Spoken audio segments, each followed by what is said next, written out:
Distinguished guests, ladies and gentlemen, a very good morning to everyone and selamat berpuasa to those fasting. Welcome to the Foreign Policy Speaker Series on Is There a Race Towards a Global Green Recovery? My name is Alizan Mahadi. I'm a director at ISIS Malaysia and I will be your humble moderator for today. Joining me today are two distinguished speakers and experts, Ms. Ashley Johnson, the Director of Energy and Environmental Affairs at the National Bureau of Asian Research in the United States. Thank you, Ashley, for joining us, although it's in evening there from, I believe, New Mexico. And welcome, Ashley. And as well as we also have Dr. Yasmin Rashid, founder and president of EcoNights, and also a familiar face, I think, and an environmental and sustainability champion in Malaysia. Welcome, Yasmin. For your information, today's session is part of the Foreign Policy Speaker Series that is organized in partnership between ISIS Malaysia and the US Embassy. And also for today, we are also collaborating with EcoNights, focusing on the global green recovery. On that note, I'm honored to invite Mr. Juan Clar, Economic Officer from the US Embassy in Kuala Lumpur, to provide welcoming remarks on behalf of the US Embassy. Mr. Juan, please. Good morning, everyone. My name is Juan Clar. I work for the US Embassy here in Malaysia, and I cover issues related to science, technology, and the environment. I want to thank the Institute of Strategic and International Studies for partnering with the Embassy in this talk. Recognize the presence of our moderators and our distinguished speakers, Ashley Johnson from the US and Yasmin Rashid from Malaysia. Ever since President Biden took office, he has made climate change a priority for the US government. Not only have we initiated domestic reforms at home, but at the international level, we've also taken concrete steps. For instance, we rejoined the Paris Agreements last February, and on April 22nd, Earth Day, we're going to announce major targets towards reducing emissions by 2030, or our NDCs. Here at the Embassy in Malaysia, climate change is a priority for our mission and for our new ambassador, Brian McFeeters. So please expect more programming, events, funding, grants from our end on this issue in the near future. I also want to encourage members of Malaysian civil society, NGOs, activists, academics, but also the Malaysian government to work with us on this issue, which is of uttermost importance for both countries. So with that, I want to thank all of you once again for joining. I am very excited to listen to this discussion, and I'll pass the microphone to our speakers. Thank you and have a great day. Thank you, Mr. Juan, and also for highlighting the importance of climate change within the agenda at the US Embassy. I think only 10 years ago, it would be unlikely that a green transition or recovery would be a major topic in foreign policy series and feature so prominently within the international discourse. But fast forward to current times, I think there's been a realization that the impact, the inherent characteristics as well of climate change that require a global and international solution. And following on from the Paris Agreement struck in 2015, I think climate change has really remained a core issue within the international agenda. However, I think we all know studies such as by the IPCC, Intergovernmental Panel on Climate Change, also show that we are not on track to limit climate change to 1.5 degrees or even 2 degrees Celsius above the pre-industrial levels. As we are all now still grappling with COVID-19 and planning for its recovery, many countries have committed to build back better and take the crisis as an opportunity to catalyze and accelerate towards green recovery. And this includes, of course, the United States, as mentioned by Mr. Juan, where one of President Joe Biden's first actions, as you mentioned, was to re-enter the Paris Agreement, as well as having a $2 trillion infrastructure bill or American Jobs Plan that focuses, quite a large portion of it focuses on addressing climate change specifically. So in this session, we will explore whether the actions in the US, as well as globally within other countries, are truly catalyzing a global green transition and a so-called race towards a green recovery, including in our energy systems, in terms of preserving biodiversity and across various sectors. We will ask the speakers their views on the commitments of countries towards a green recovery and the impacts of recovery plans, such as President Biden's plans, and whether this will lead to a global green transition or whether this is more of a false dawn, if you like.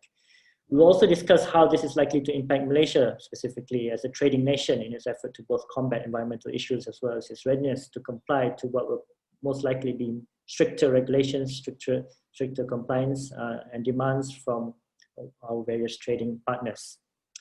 Okay, before we hear from our panelists, allow me to just explain the format for today's panel. Each speaker will have about 10 minutes to provide their opening remarks. After that, we will go to a Q&A, both from the floor as well as myself and my colleague Darshan, who will be conducting the Q&A session. If you'd like to ask questions, please use the Q&A function and please write down your questions clearly and also identify to whom those questions are directed to. We will aim to end the session by about 11:15. Okay, on that note, I would like to call upon Ms. Ashley Johnson, again, Director of the Energy and Environmental Affairs at the National Bureau of Asian Research in the US, to give her opening remarks on this topic, perhaps focusing a bit more on this US plan for a clean energy revolution and environmental justice in an effort to build back better, and how this is likely to have an impact internationally. Ms. Ashley, you have about 10 minutes. All right, thank you so much, Alizan. Greetings, everyone. It's a pleasure to get to speak with you all today. Thank you very much to the team at the Institute of Strategic and International Studies, Malaysia, and to the US Embassy for organizing and hosting today's discussion. I look forward to learning from you all, my co-panelist Yasmin, and hearing your questions later in the discussion. As Alizan commented, I will center most of my remarks today on what we're seeing in the United States, but also try to provide some context of what the ongoing changes happening here might mean for some of our partners in the Indo-Pacific. I'm planning to divide my remarks into two main sections, the first being what we know, the specific platforms, executive orders, and policies that have been announced thus far. Many of you are likely following these pretty closely, as I know it's been some pretty big announcements recently, so I'll try to keep it relatively brief, but I do think it's important as we talk about some of the things coming down the pipeline on the US side. The second section, I'll then try to focus on some of the unknowns. We do have a pretty good idea, I think, generally, of where some policies and targets might be going, but things can always change as we negotiate different stakeholder groups, the policy implications of many of these new initiatives. So I'll highlight a few of the kind of questions that might be of the areas of focus going forward. So what we know. As Juan highlighted at the beginning in his remarks, action on COVID recovery and climate change were key platforms of the Biden campaign, spanning areas of energy, transportation, social justice, among other areas as well. And since the election and inauguration of President Biden, we have seen notable movement already on many of these issue areas that he has incorporated as the main parts of his platform and administration's targets. From an executive order standpoint, in the first day of his in office, we saw an executive order focusing on the Keystone Pipeline project and the Arctic National Wildlife Refuge, which the debate on natural gas, I'll talk about a little bit more, but a lot of the oil and gas projects have been a major conversation and discussion in the United States. Another one was rejoining the Paris Climate Accord and hosting the Leaders Climate Summit coming up next week, and I know we're all eagerly anticipating what that might look like. As the focus of today's discussion, Build Back Better, we have seen, again, a few policies already that have come out from the administration. The first was on March 11th, the American Rescue Plan, which was the COVID relief bill. And this was a critical area for the US economy and a primary thing that has been ongoing for the past year, as I know, as we've all been discussing the impacts of COVID-19 on economic growth in all of our countries. This was more of an immediate economic relief, had some implications for environmental justice and pollution control, but largely was focused on some more tax policies at the outset. The second one that Alizan hit on in the beginning, and is probably the biggest focus of conversations right now, is the infrastructure bill, or the American Jobs Plan that was released on March 31st. There are many key areas in this, and again, you might have read through the entire plan that has been outlined by the White House. I wanted to highlight a few key areas because I think they are important for how we might be cooperating with partners in the Indo-Pacific. But some of those numbers, as we look at the $2 trillion bill, We see $174 billion set aside for EV development, including the 500,000 number I know we've all seen to strengthen EV charging stations in the United States. We also see $100 billion allocated for power infrastructure development, which also creates a grid deployment authority, through the Department of Energy, and looks to set some efficiency targets to reduce cost and pollution from electricity generation. One of the biggest ones that we've seen, and I think again has some of the most important relevance to our conversations, is the $180 billion that was outlined for R&D. 35 billion of this is earmarked to go to the launch of the Advanced Research Projects Agency for Climate, ARPA-C. There are already existing ARPA projects, ARPA-E through the Department of Energy, DARPA through the Department of Defense, and has been really important in helping springboard some critical technologies that might often not get funded by the private sector. So ARPA-C would focus on reducing emissions and building climate resiliency.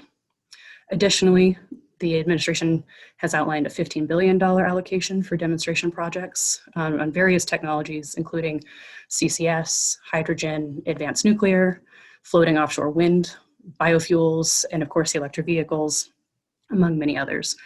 This has not passed through Congress yet, unlike the COVID relief bill. I think we'll have many conversations in the US going forward. This is a very large plan, as outlined at the $2 trillion, but is a key part of this administration's effort. There is a third part of this, which will be interesting to see from the US side of the Build Back Better plan that is listed, which is the American Families Plan, but more focused on, again, on some of the domestic economic development. Now, what remains uncertain?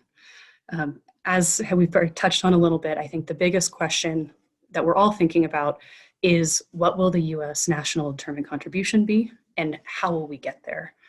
There has been a lot of conversation in the past about 18 months in particular, given the US departure from the Paris Agreement and then our recent move to re-enter the Paris Agreement. Many have noted that an unambitious NDC from one of the largest carbon emitters will reduce the overall effectiveness of global efforts. But again, we don't know exactly what that plan looks like quite yet. There's some discussion, and I think a lot of optimism, but I think we'll know a little bit more next week. One thing I think is really important in this as well, in addition to what the administration is trying to put forth, is private sector engagement. We're seeing a ramp up in individual efforts by the private sector to reduce their own carbon footprints. Some of it, in many cases, people comment it's too little too late in terms of some of the larger oil and gas companies. But as we work to have massive reductions in carbon emissions, these are important factors to consider in these conversations. Additionally, this is circulated quite a bit here, but on Monday, a group of business leaders, almost about 400 different representatives, had signed a letter to the administration advocating to reduce greenhouse gas emissions by 50% below 2005 levels by 2030. So this is one of the numbers that we're seeing floating around from some private sector representatives. Many also note that it's very ambitious and will be pretty hard to meet as we try to get all stakeholder groups on board. But there are some pathways that do get us to that particular perspective. And also important to note, in some of those efforts put forth by businesses, many of them are clean energy companies, but we do see some people, representatives from Microsoft, Deloitte, BP, also in some of those lists. So there is a pretty big private sector movement in the US that aligns with some of the social pressures we're seeing as well. In terms of the question of how we get there, one of the things that the administration has put forth is that the US aims to become a net zero emitting country by 2050. And they've also advocated an all of the above strategy, as we've seen thus far. Now within that, there's still some areas of debate, particularly natural gas, like I mentioned earlier. There was not a blanket ban on fracking put forth by President Biden, but we have seen some halting of oil and gas leases on federal land, such as the Arctic National Wildlife Refuge, and any new projects also on federal lands. But natural gas does remain a really integral part of the American economy in many states like Texas, New Mexico, Oklahoma, and in swing states like Pennsylvania. So natural gas will likely continue to have a role in the US energy mix going forward, but how that might play out still does remain to be a question, and then particularly what US exports might look like, given some of the conversations I know we've had on how we help other countries meet their climate targets as well, and what role natural gas fits in that. Nuclear is another pretty contentious topic that often doesn't get discussed in some of the conversations that we have, but given that it does make up a substantial portion of the US electricity mix, the continued closures that we're seeing of large nuclear plants poses a serious concern of how we might meet zero emissions electricity by 2050 if we start losing about a fifth of our electricity generation. So there's some ongoing questions on nuclear, and there's hope that some of the programs like ARPA-C and ARPA-E is already doing this with work on small modular reactors, might help bridge some of the cost and safety concerns we see with larger plants, but that remains to be seen. Wind energy and solar energy, of course, are some of the largest renewables that we talk about here in the US and around the world.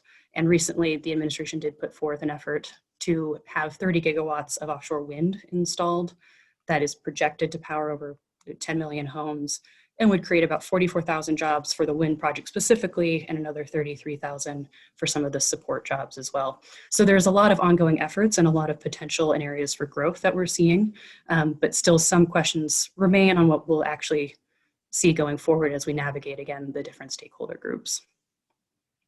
Now, trying to tie this all in what this means for some of our partners in Asia and our partners in the world as well. Many of the questions that I have personally received over the past several months have been surrounding some of the initiatives that we saw under the past administration, such as the Indo-Pacific Strategy, the passage of the BUILD Act in the US Congress, the creation of the Development Finance Corporation, which absorbed the Overseas Private Investment Corporation. These were all initiatives that generally had very wide bipartisan support, and I think that's really important to note in these conversations, particularly things like the BUILD Act, which helped mobilize upwards of $60 billion of funding for international development efforts. And this has been a critical part of some of the work that I had been working on with partners over the past about 2 years, as we look at how can we partner and help build up public-private partnerships between the US and countries in Asia through some of these additional avenues. Also within this was the Asia Edge initiative, enhancing development and growth through energy, partnerships with Japan, the Japan-US Strategic Energy Partnership, the Mekong-US Partnership, which has been very active. All of these in some capacity have aimed to advance energy access, promote increased public-private partnerships, and work to increase energy trade in the region. And I think, although there remains, I have yet to see an official statement on some of these specific initiatives, some of those core values I think remain the same as what we're trying to accomplish as we look at working to advance clean energy trade, reliable sources of electricity, open and fair trade has been a long stance of the previous administration, and as we look to some of the trade efforts put forth by the Biden administration, we do see some parallels. So there isn't, in some of this, a big disruption. I think what we'll really see in terms of the energy sector and with our partners in Asia is that question of natural gas and how that might play out in helping advance some of the clean energy targets that could benefit from natural gas if we're trying to replace large amounts of coal. So there is a question there, but still remains to be seen. And generally, in all the conversations I've had from my own personal side, very optimistic that there is still a lot of opportunities to partner on things that have been established in the past administration to this current administration, as we look to really, again, not reinvent the wheel every time, but build upon some of the areas of success and agreed values and goals. I think I'll stop there. I probably could go on for a little bit longer, but I think I might have hit about my 10 minutes, and I look forward to questions. Thank you, Alison. Thank you, Ashley. And yes, we will have time for Q&A, and you can add more of your thoughts there. But thank you for giving a comprehensive view as well on the ambitious targets that have been established recently domestically in the United States, but also the ongoing debate on United States NDCs moving forward, as well as also highlighting there are some challenges in certain sectors such as natural gas and nuclear in this transition. I think this is very important to to also put into context, in Malaysia, we are talking about a low emissions pathway, and you know, there's a lot of conversation now on the certain pathways that Malaysia could go on, and this may involve a few sectors that are also challenging in the context of Malaysia, I think. And I think on that note, I now have the honor to invite our second panelist, Dr. Yasmin Rashid, to perhaps put a bit into context from the Malaysia's perspective, both generally in terms of its impact of this global trend and movement towards the green recovery, as well as perhaps the readiness and of Malaysia to also join this race. Where are we in this race? Are we lagging, or are we moving ahead? Dr. Yasmin, please, you have the floor. Thanks, Alizan, and thank you, Ashley, for the great sharing session. So I think I'll kickstart with a bit of the Malaysian context to this, and maybe throw you some information. In the next couple of decades, will be very interesting as we see a great influx of population growth in the city centers in our country. I think being a developing country, or almost a developed country, the cities are still pretty much the attraction point for people looking for employment opportunities, or even just looking at exploring different qualities of life.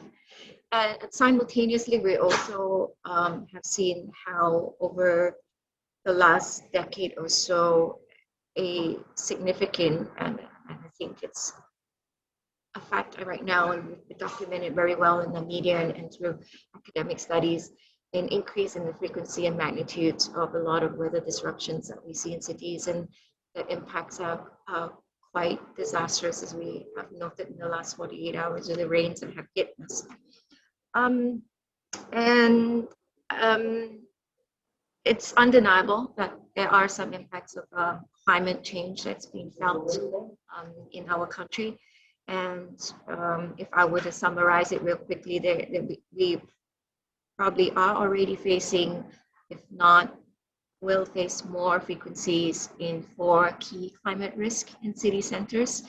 This would be air pollution, whether it's from our seasonal haze episodes, or just because of how traffic is in Kuala Lumpur, and how, you know, our national automotive policy pretty much just encourages people to own vehicles.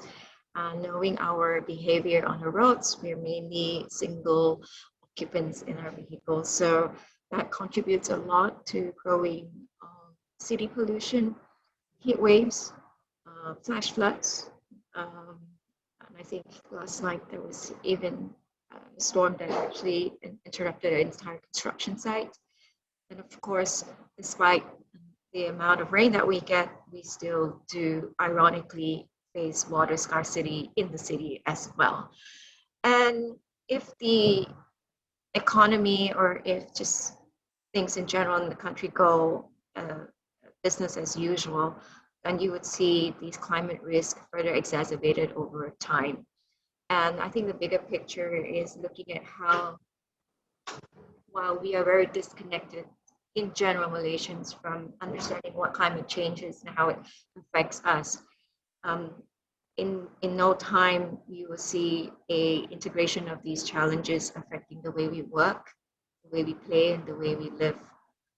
So if you can imagine, if with this kind of current temperature, you can see in Kuala Lumpur, we're still building the city a lot of urban regeneration projects. Any 2 or 3 degree increase in temperature will severely impact the way we build cities, because majority of our workforce are still, we still need workers on hand to build our buildings. Imagine how our lifestyle would be, our work would be interrupted. And so I think majority of us probably have gotten used to working from home, playing for kids, going to school, and of course, with the kind of small businesses that actually line up the streets and make Kuala Lumpur vibrant, what kind of impact would climate risk have on these small businesses in the city? So I think in a nutshell, if I can summarize it, as we grow and develop as a country, we really need to touch on 2 key items, which is on what it takes to build city resiliency in Malaysia and what it takes to build community resiliency. And I don't think you can just focus on just city resiliency and solve all of these problems without looking at how you mobilize people to play an equal important role as well. Now with COVID-19 that hit us, it really also demonstrated the lack of resiliency that Malaysians have in terms of employability, in terms of skill sets, in terms of, in general, just being more robust and resilient in their livelihood. So I think these two elements really need to work in tandem, can't work independently. In the city center, we're lucky that we get quite a number of multinational companies that are really paving the way, sharing this very strong narrative about being 1.5 degree aligned, ensuring that they're addressing their scopes 1, 2, and 3 emissions, and have very high aspirations to be net zero carbon by 2025 or 2030. You see this more in maybe the more foreign private companies. I really am hoping that it will nudge the local players here to actually look at being more responsible in their low carbon roadmap towards the future. From the government side, a lot has happened within climate change. We had a ministry that had the words climate change in it, and now we don't. Now it's interesting to see with the last 2 days of events that the government has held, it's interesting to see how we built a more concerted, stronger narrative, especially from the government side. I don't think there is one strong concerted narrative yet. We've seen from Singapore, they've announced their Green Plan 2030. We've seen Thailand as well, Japan, China, even though you can tell majority of the emissions come from China, they've been pretty bold to say they want to be carbon neutral by a certain year. I'm hoping for that soon for the country. But just really quickly for the audiences that are not Malaysian joining us, in Malaysia, we've got a national policy on climate change 2010, which is, I think, after a decade, it's currently being reviewed. We have a national energy policy, which is also being reviewed. We're currently implementing the low carbon cities framework. I'm part of this efforts as well with the local authorities here in Kuala Lumpur. I do feel there's a lot of room for improvement here, a lot of synergy here with private industry players as well as government. We have got an approved low carbon mobility roadmap, which is kind of cool, looking to see how it affects our automotive policy as well. We do have sometimes very conflicting policies in Malaysia. Some are pro-climate resiliency, some are not. So we really need to really deep dive and analyze how to integrate this and be relevant to drive a low carbon future. And I think just 2 days ago, we had a Climate Action Council meeting chaired by our Honorable Prime Minister. And just yesterday, a roundtable discussion on low emission pathway held done by the minister. So these are good indication from the government that conversations about climate have started. I think what we in civil society or just general public are hoping to see is just what is the plan? What are some of the measurable targets that we're going to put out there? How is the government going to mobilize not just themselves, but the private sector and all its government agencies as well to do this? Civil society has always been really focused on building community resiliency, either through awareness, education, or just encouraging them to participate in a lot of climate-related activities. I think these kind of efforts have never stopped, probably will continue and probably increase in its frequency. Hopefully we'll be able to work with the private sectors as well. So I think that pretty much sums up my 10 minutes. I think from the business side, while the multinational companies here are paving the way with low carbon initiatives, we've also got local players like Petronas that has recently announced their sustainability effort as well. So I think coming from an oil and gas factory that's really serious about this, we would probably be expecting some really exciting views on how Petronas will pivot its business approaches to something that is very fossil fuel dependent to something that is less fossil fuel dependent. We've got about 980,000 SMEs, maybe more in this country. I think majority of our low carbon pathway would lie in their hands in terms of how they operate their businesses. So it's interesting to see what sort of efforts will be in place by government agencies that govern SMEs, banks. You've got that TCFD coming in very strongly. You've got Bank Negara subscribing to it. I think I have yet to see more uptake of TCFD by our local banks and local financial players. So that will be very interesting to observe. Many of us would have to look at influencing the supply chain over the long run as well. That is a massive scope 3 trillion dollar probably question that I don't have the answer to, but it would be something we really need to look at. How do we move the supply chain domain or sector to be a bit more impact driven, sustainable, not just environmentally, but socially as well. So I could go on, but I think let's take some questions from the crowd and see what the flavor is with the audience today. Over back to you, Alizan. Thank you, Dr. Yasmin. And we do have more time, as I mentioned, to bring up any of the issues that's not covered. But I think we will now move to more the Q&A. And if I may, as moderator, I'll kick off the questions. For all the participants, please feel free to insert your question, as I mentioned, in the Q&A function. At the moment, still a bit quiet. Maybe for those fasting are still a bit tired, but please do ask any questions and take the opportunity to ask our expert panelists some of the questions you have. I think I'll kick it off by firstly asking about, again, elaborating more on the private sector. I think because both of you have mentioned private sector in your interventions, and we all recognize how important the private sector plays in climate action.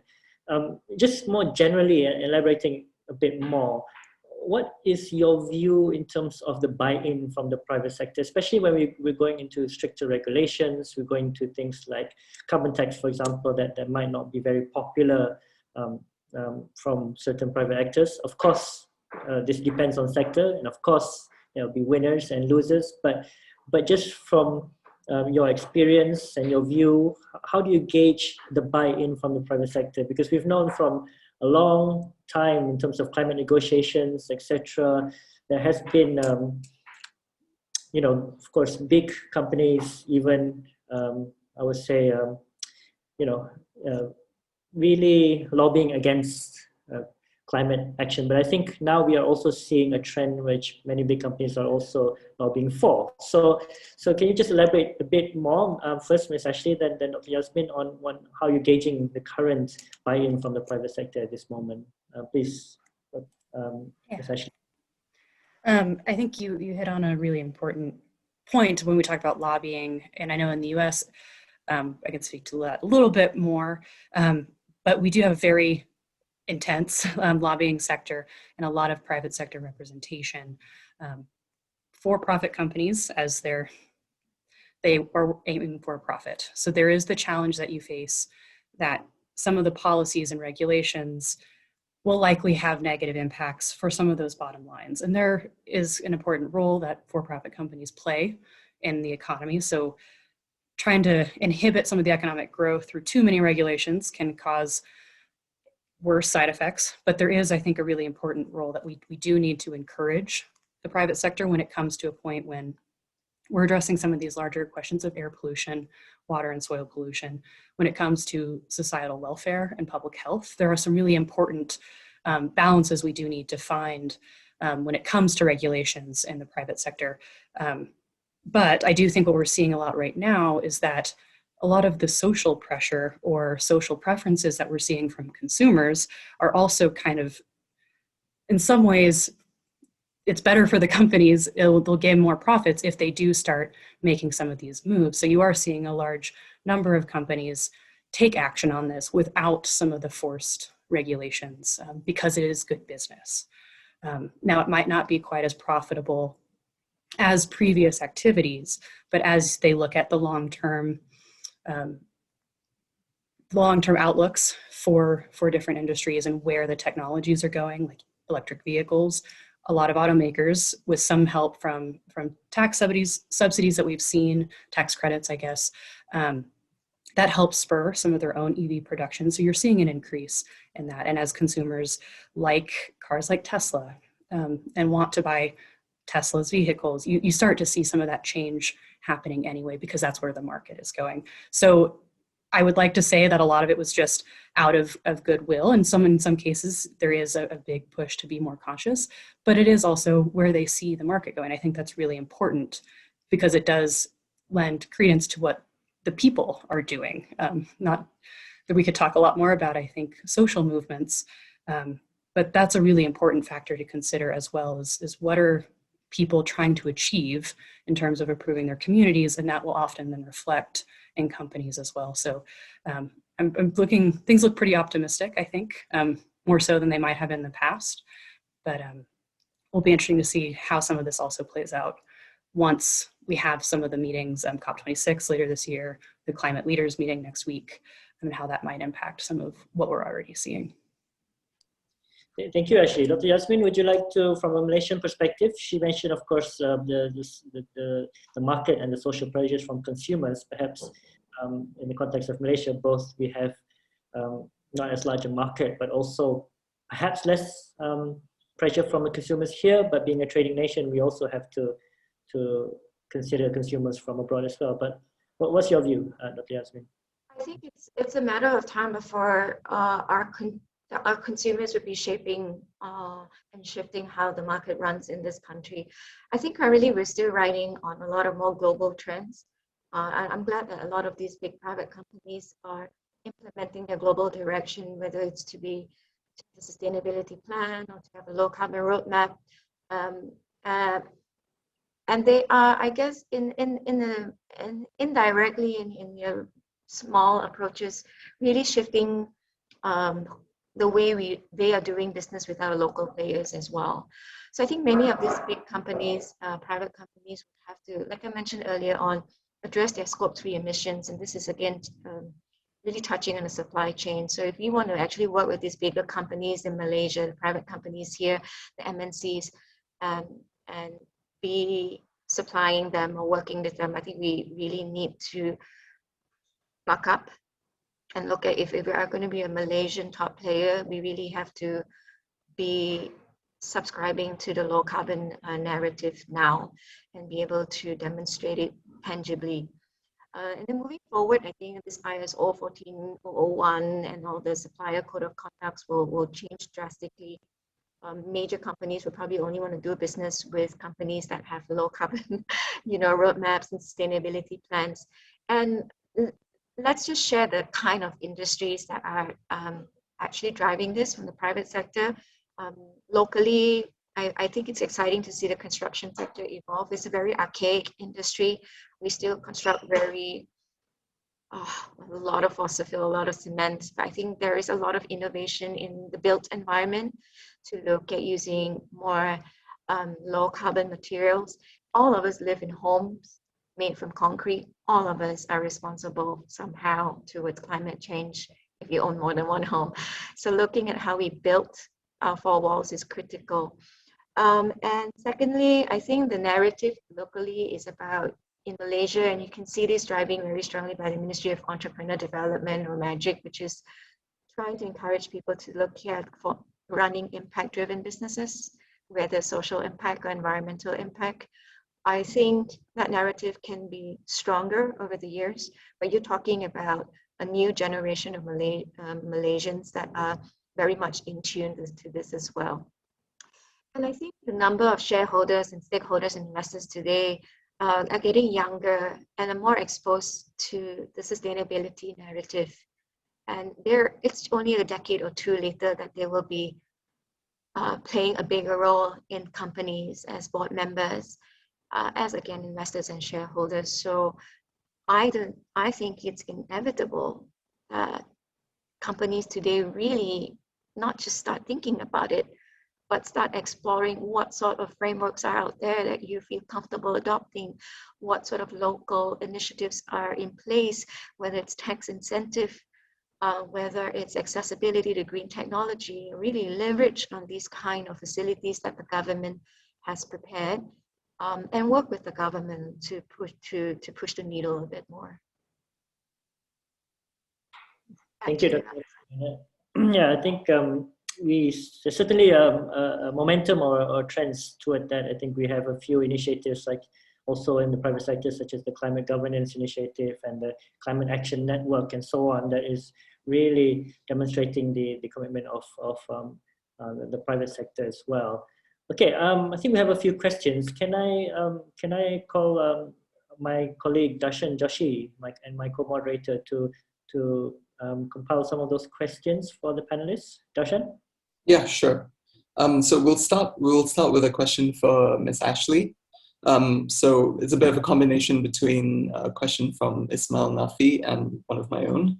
So typically the enactment of particularly progressive climate policies will face significant political hurdles. So are there elements of President Joe Biden's plan that you see facing such challenges? And are there even other policies that you might like to see implemented that would face such challenges, particularly from Congress? And then a second part to that question is, to what extent do you think the current administration's ambitions are realistic? And given what we've seen shifting from the Obama administration to the Trump administration, not to the Biden administration, how stable do you think some of these current philosophies or targets will be in the longer run? These are good questions. I'm going to start with I think the realistic nature of this plan. As many of you have likely seen in a lot of the news coverage, and has been very apparent in US politics in the past several years, is the pretty large partisan divide on many issues, particularly around climate change. What we've seen with this bill is an attempt to wrap some of that in to infrastructure, which usually is something that we can all agree on, because things like roads, critical buildings, hospitals, things of that nature, are things that we all benefit from as a society and can get behind. What we are seeing pushback from is the pretty large scope of the bill that does include a lot, and from one side, but then a lot of the more progressive branch of the Democratic Party think it's not enough.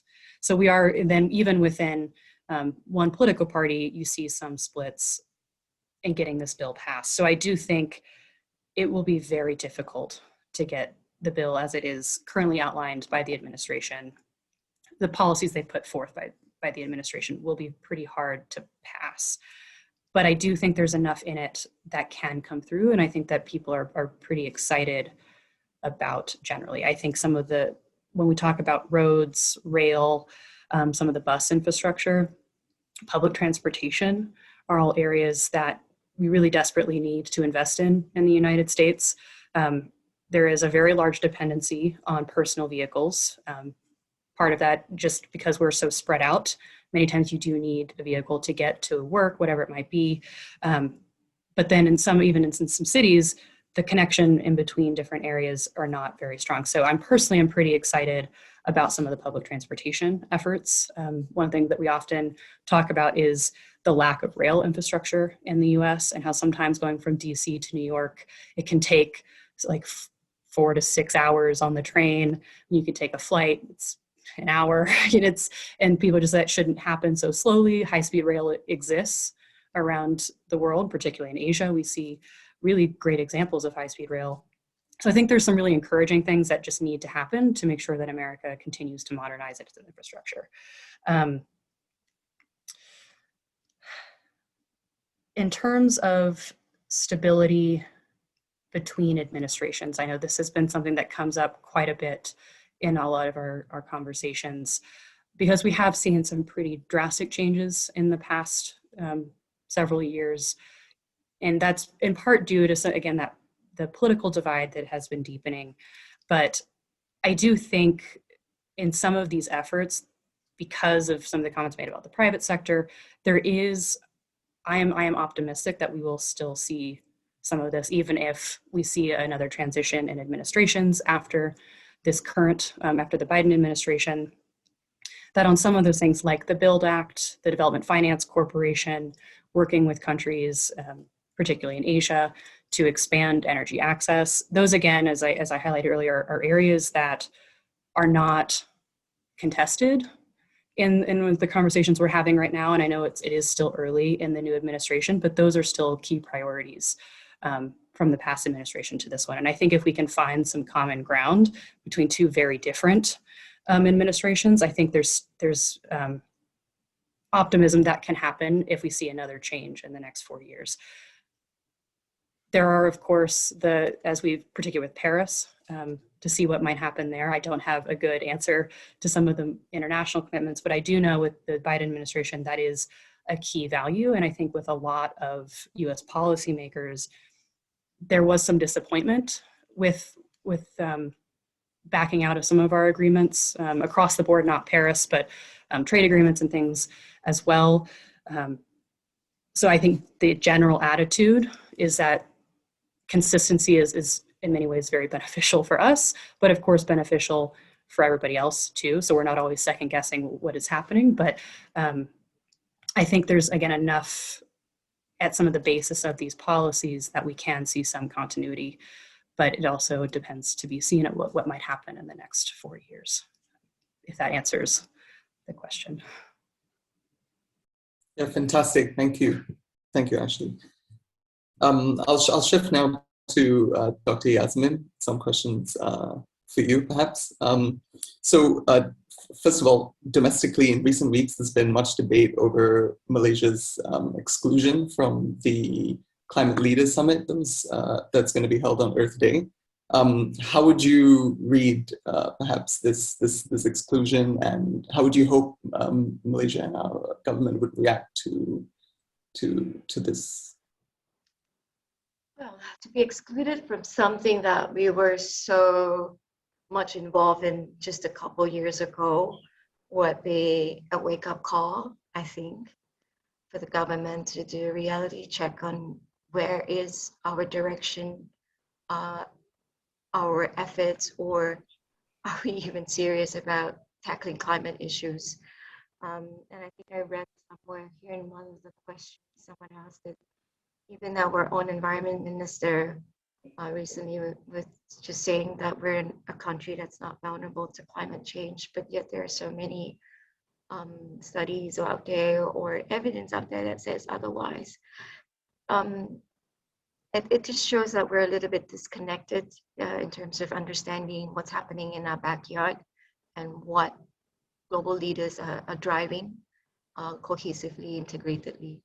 So I would take it as a serious message that if we're going to be excluded from such an important discussion, that we really need to look back and see how are we going to be. We need to be united to fight this. We really need to look at what are the areas that we're lacking, whether it's the policies, whether it's leadership, whether it's funding, and have a strategy, seriously. And the government, I think Malaysia is lucky that we're not regressing in terms of interest in climate action efforts. You've seen a rise in a lot of youth groups, young youth groups, championing climate action independently. And I think they're also inspired by what's happening globally, seeing more young people taking the lead. I think it's exciting times now. Perhaps the challenge is we live in a very multicultural and very diverse country. So what singular narrative will bind us together towards a common cause? I look forward to seeing that, or look forward to working with people that are in this session. I hope that answers your question, Darshan. Yeah, thanks. Okay, so I'll move on to the next question. So we spoke just now about there being a big private sector movement in the US, for example, towards driving climate action. And we've also spoken about the importance of public buy-in for climate initiatives. So can any of you speak to perhaps whether you feel there's enough being done from the public sector's standpoint towards educating the public on the need for strong climate action, first of all? And what do you feel the prospects are of Malaysia's private sector playing a pivotal role, just like in the US, advocating for strong government action domestically? And can this perhaps enhance the feasibility of enacting strong climate legislation in Malaysia? I think there is, but I think maybe the narrative and how we position the importance of taking climate action from the private industry is slightly different. We are still a developing country, and you know what, sustainability, climate action won't be of any priority to anyone if these companies don't make profit first. So while we need to take care of the environment, we also need to make sure that we have the right policies in place, the right players in place to make this transition seamless and slightly less difficult for them.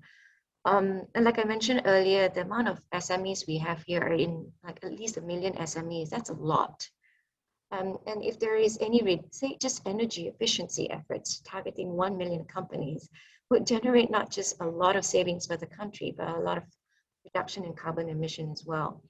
So I think we need to perhaps have some sort of system in place. I mean, to track, are we tracking everyone's emission? I mean, this is, if you can't measure something, I don't know how you're gonna implement initiatives to look at reducing it. So what is our private industry's footprint to the country? In what areas? Is it energy? Is it waste? Is it materials? You know, let's get granular. It is a science. It's not difficult science. And these data are out there. So someone somehow, and I'm going to volunteer, however I'm useful for this, look at a bigger plan in place. Have some sort of like national dashboard where we can, have some sort of system in place. And then I think we make it compulsory for public listed companies to publish their sustainability report. But then sustainability reporting varies, there's stuff that's like very fluff, and then there's stuff that's very real as well. So how do you standardize this for the country so that everyone's reporting against the real indicators that make a difference to the planet, which is essentially carbon? So I think we need to do that. I mean, it's no point sugarcoating or greenwashing right now, because people can just see right through you and can tell whether you're making impact or not. And it's very tangible. So I really urge, and if there's anyone from the government agencies right now, I think the word is impact driven. It has to be measurable. You must have a target. We must then look at what it takes to enable the ecosystem, or what are the enablers for Malaysia to kickstart this journey to be hopefully climate neutral at some point. Yeah. Thank you, Dr. Yasmin. Okay, I'll shift back to Ms. Ashley. So there's a question here about electric vehicles. They're a huge component of the plan that President Joe Biden's put forward. And electric vehicles will increase demand for electricity. And if electricity is generated from coal or natural gas, there's a risk that we won't see the positive environmental impacts that we wish to see, especially in the short run. And I did a study on this in the context of Malaysia as well a couple of years ago. And I found that unless we have 35% at least of our electricity generated from renewables, we may be better off in the short run, still using petrol-powered cars. So is there anything you can speak on this? I think this is an excellent question, and I wish I had an actual direct answer for it, because you're right. If we're looking to push EVs in the United States to replace the 300 million plus personal vehicles, and we're using our current energy mix while also potentially phasing out natural gas, coal is also on the down, but if we're also losing nuclear, really where are we getting that from? And I think that goes to the question that we are still waiting for a little bit more insights on of what is the specific breakdown we're going to see in some of these new policies going forward. Because if we are trying to do that very ambitious proposed target put forth by the business organization of 50% reduction in carbon emissions, we certainly won't get there, as you've highlighted, if we're not doing at least 35% renewables, and that was in Malaysia, as you said. So, I mean, there's, I think, a really large question going forward of how we will get there. I personally have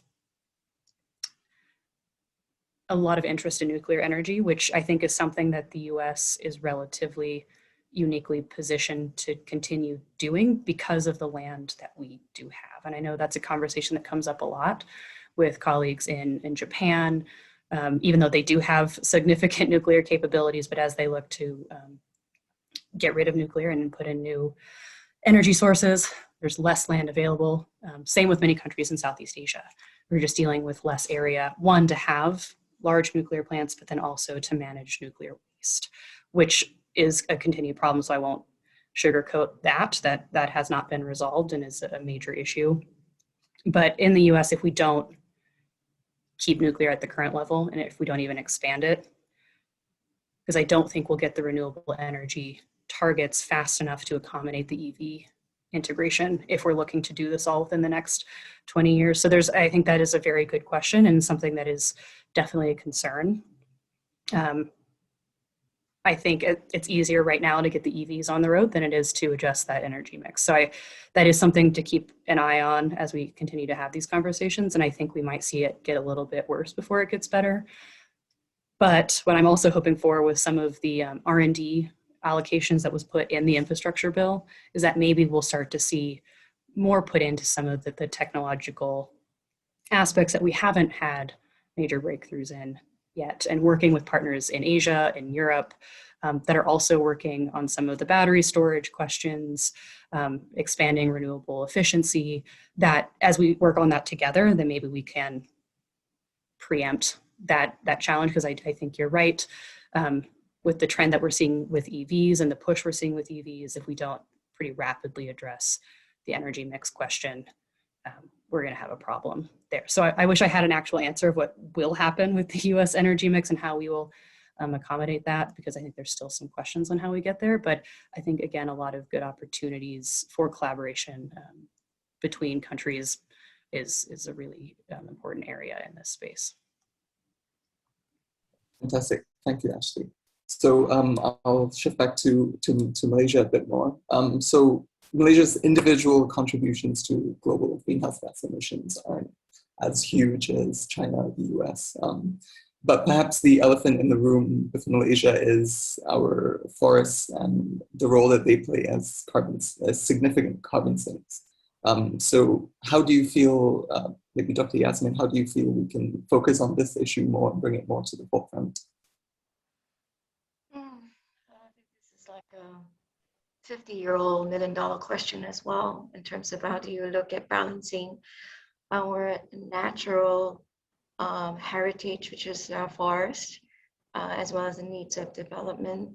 And I think there was a press release just made by one of our, I won't say he's a minister, but I'm pretty sure some of the Malaysians in this call are aware about the challenges or threats that we're facing in the Ulu Langat Forest Reserve. And I think he was quoted as saying, it's all right if we remove it now because we're going to replace it with a better forest. I'm not sure how he's going to do that. I don't know how he's going to pluck another pristine forest and replace whatever that we have lost. But I think we know what's important for the country. I think the main challenge I have is always dealing with leaders who somehow have very, very different views. And I understand how perhaps politicians are more aligned to businesses and vice versa. But I also like them to know that the on-ground movement, the awareness, the activism on the ground is just as strong, if not stronger today than before as well. This battle to protect Malaysians' forests, don't think will end anytime soon. We're still seeing it as a mega threat. But I really see cities as coming up as the next wave of demonstration that even cities can be driving low carbon initiatives. Like I said earlier on, most of us will be in city centers. The stress and the pressure in the city will increase. I think in the future, and if not now, the challenge is bringing back biodiversity to city areas.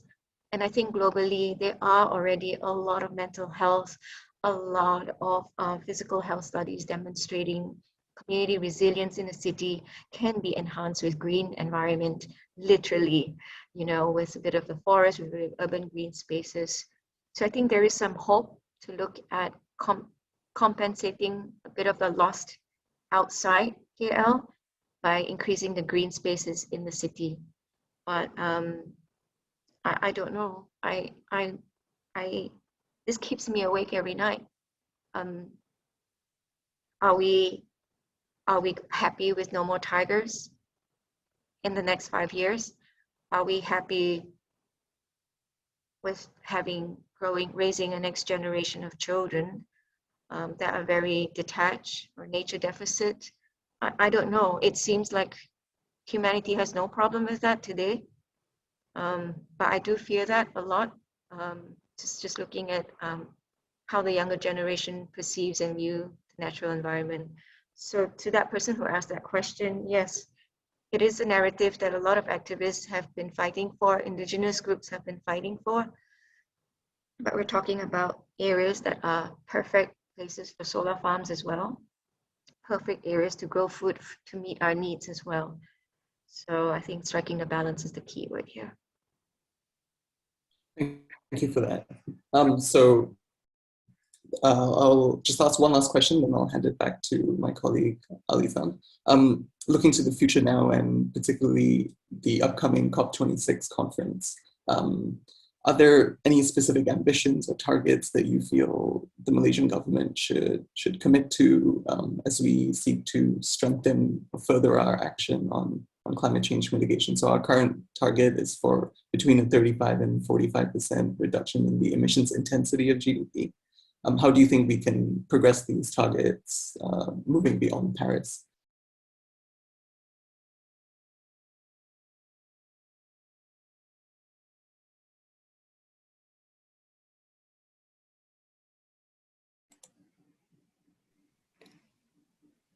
Sorry, that was for me, right? I was wondering whether it's Ashley here.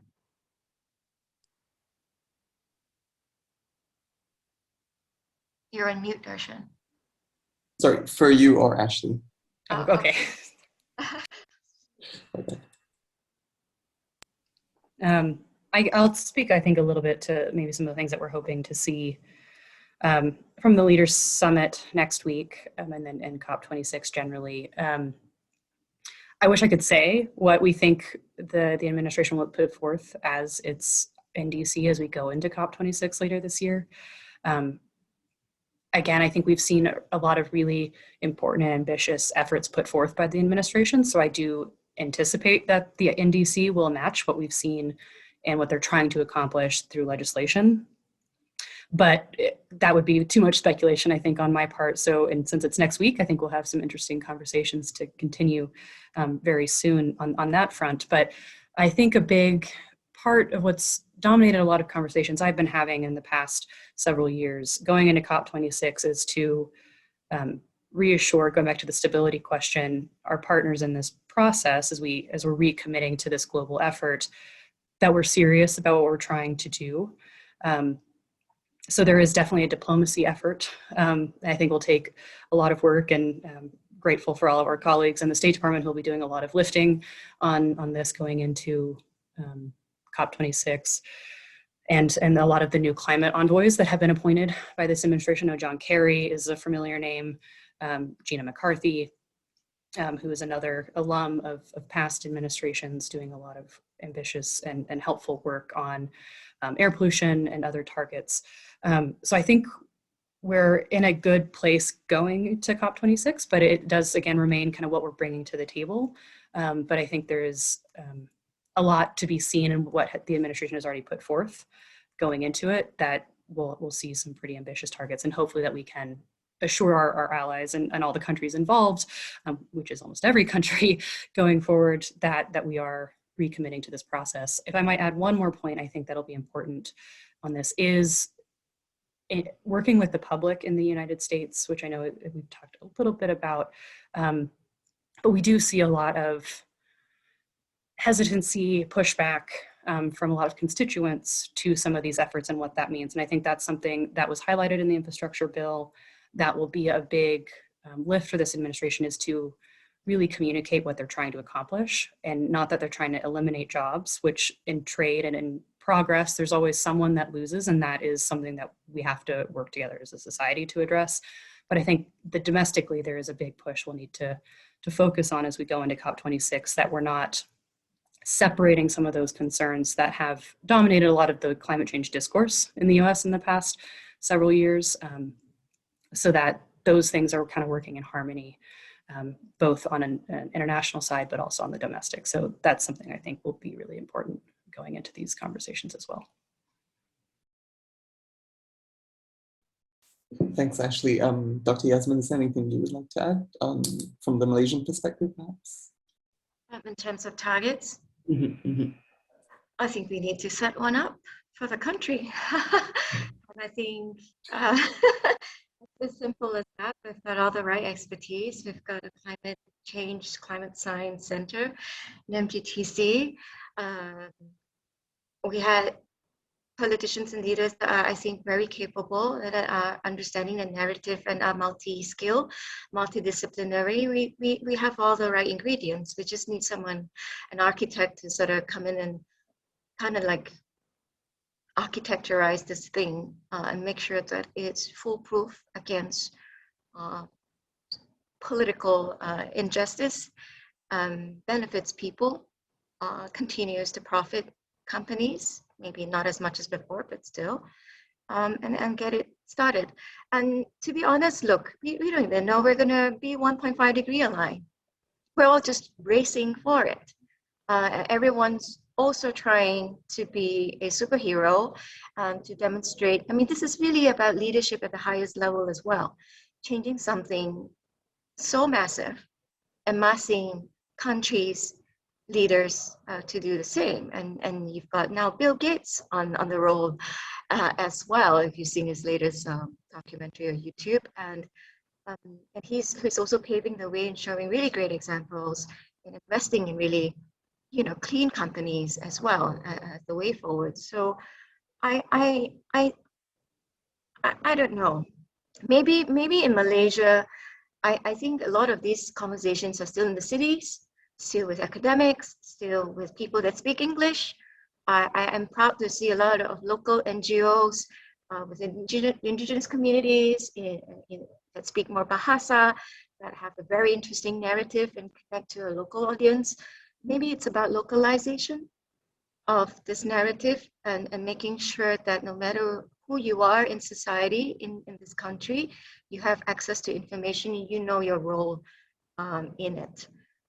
So, like I said, the built environment, I feel, is almost a done deal if the government can oil that machinery, have some targets there, so that every year we're building greener and cleaner. As for the people, there's a lot more work to be done. I don't think you can rely on CSOs or NGOs to just mobilize communities. They also have their own agenda. So, yeah, I mean, let's see if something happens at the end of the year, because if we're in this race, Malaysia's just started. Yeah. Thank you, Dr. Yasmin, and thank you, Ashley, as well, for your responses to the questions. I'm going to hand over to my colleague, Alizan, again. And I believe he has one final question before we close the session. Thank you. Thank you, Darshan. And I do have a burning question, because we're talking about it's a foreign policy speaker series. And, this is something that there has been quite a debate in the context of Malaysia as well, especially now that we were talking about a transition really in this race, the process we're also talking about a just transition. So this calls upon the question of equity. Now, as I think both of you would know, within the Paris Agreement, one of the most hotly contested issues was, especially across the global north and global south divide, across developing and developed countries, is the principle of common but differentiated responsibilities, CBDR, and even now there's been many discussions on what that means in terms of responsibilities and obligations. So my question is, is it fair for countries that are going for this Green New Deal to apply mechanisms that will actually create trade barriers, such as even carbon tax, etc., that may discriminate against products that cannot comply from developing countries to these strict standards? And secondly, especially from maybe perhaps Ashley, your point of view, how would developed nations respond to or encourage this just transition? Just for the context of Malaysia, for example, Malaysia's commitment to NDC is reducing 45% of carbon emissions intensity from 2000 levels, which 35% is unconditional and 10% is conditional upon capacity building, technology transfer, and finance, and so on. So is that also in the strategy from the United States as well, to provide climate finance and so on to ensure this just transition?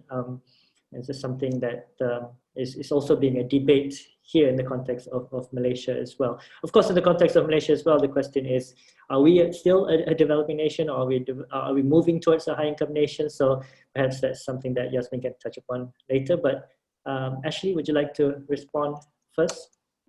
Sure. I haven't seen anything specifically in any of the US plans at this point that addresses how the US will work to help the developing nations meet some of those targets. So I'll put that out up front. But I do think, as I have noted, a very large portion of what the Biden administration has outlined in their approaches to climate mitigation was climate justice. And now that was, and these plans predominantly focused on US low-income minority communities.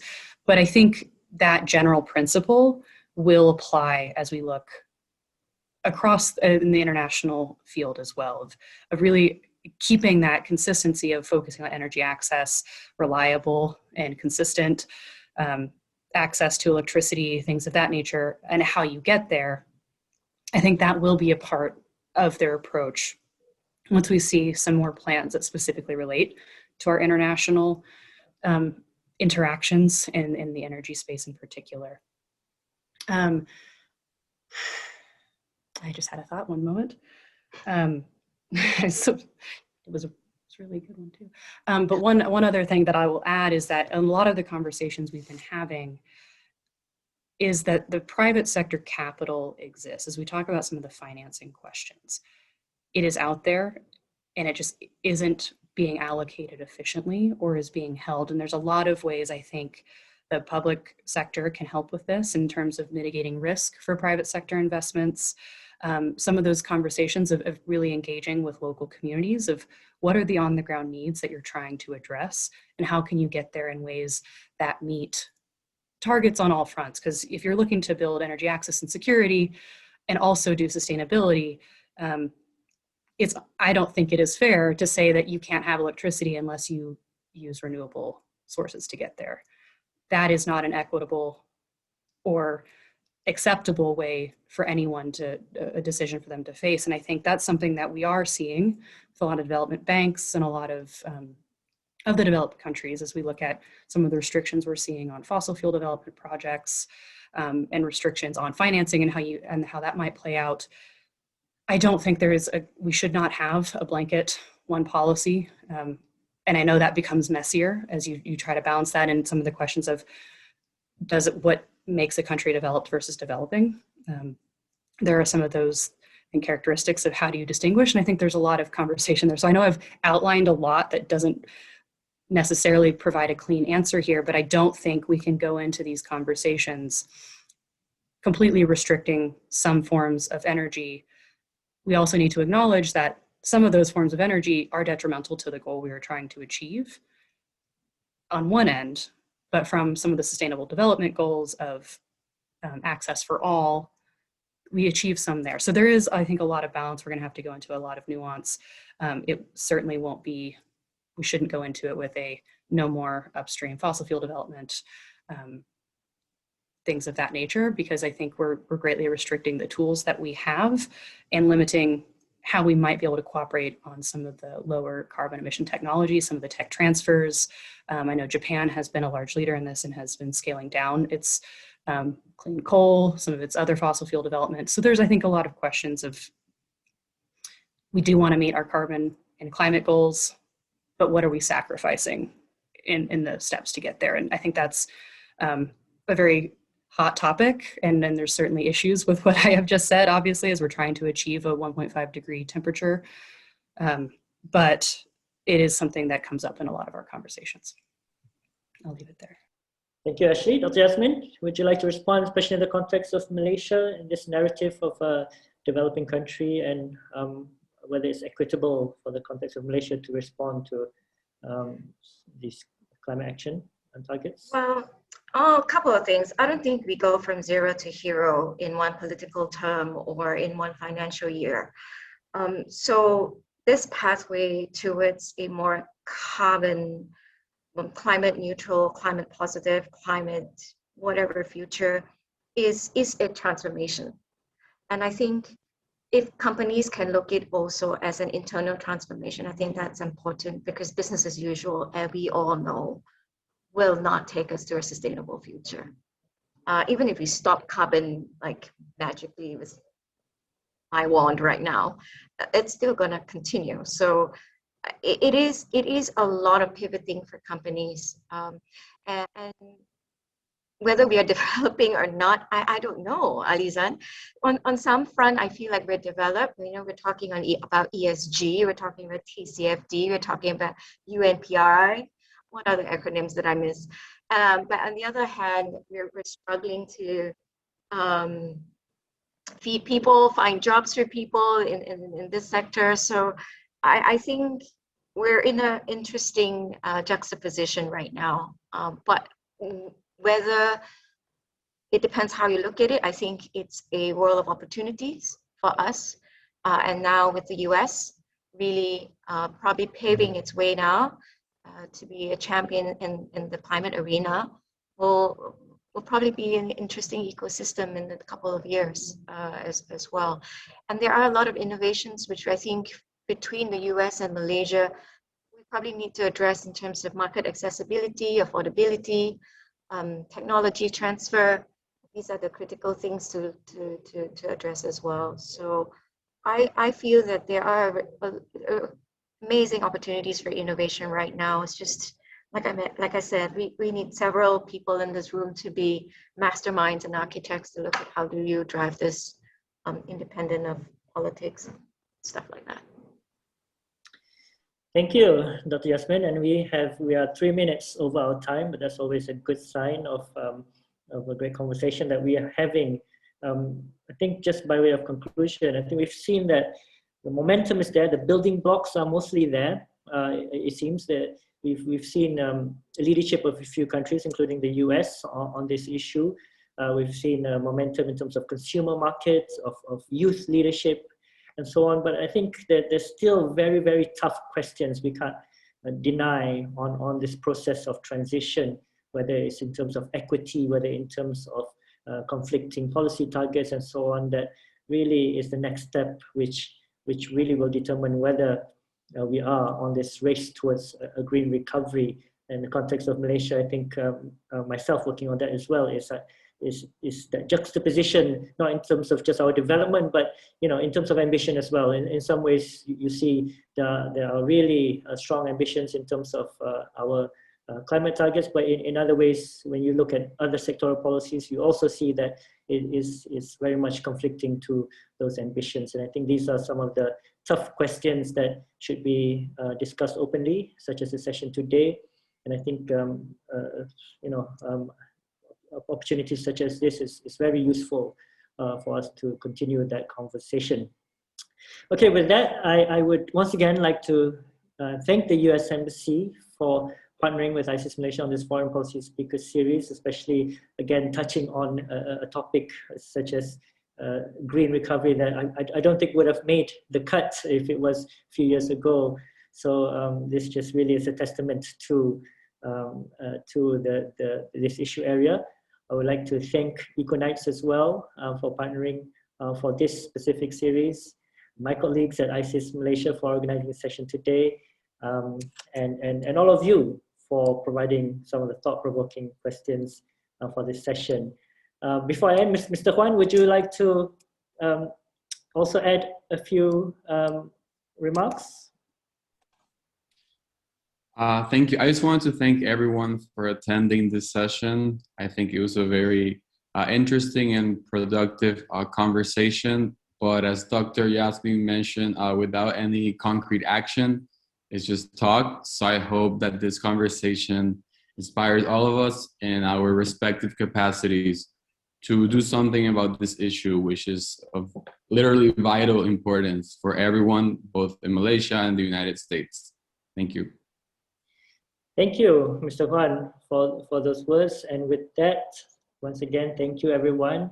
I will end today's panel session and wish you all, once again, selamat berpuasa for those fasting, and a very good day and good evening as well for Ashley. Thank you very much.